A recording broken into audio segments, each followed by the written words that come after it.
वैशाली। सावन में देवघर घुमा दीजिए। धमाका रिकॉर्डिंग स्टूडियो किशनगंज। घुमा दीजिए। जोरे कांवर हमके दिला दीजिए। और सुनी गेरुआ कलर साड़ी मंगा दीजिए। अब की सावन में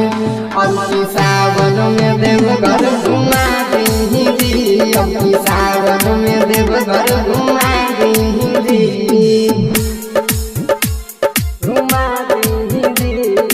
म्यूजिक बाय कंचन राज, हाजीपुर वैशाली। अब की सावन में देवघर प्रेम से बोल बाबा भूतनाथ की। सपना में आइल रहे देवघर के भोला, हमसे उ मंगले ह भांग के गोला। सपना में आइल रहे देवघर के भोला, हमसे उ मंगले ह भांग के गोला।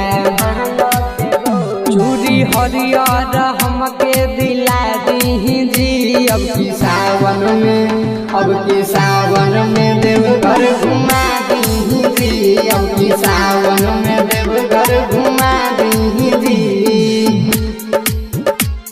घुमा दीजिए। Music by Kanchan Raj, Hajipur Vaishali. अब की सावन में देवघर बोला बोला डमरू वाले बाबा की। घुमा दीजिए। बड़ा निक लागत होई देवघर नगरिया। ए राजा भूख कलियोला वाला गरिया। बड़ा निक लागत होई देवघर नगरिया। ए राजा भूख कलियोला वाला गरिया। सत्यम रतन के श्रद्धा पूरा दीजिए। अब की सावन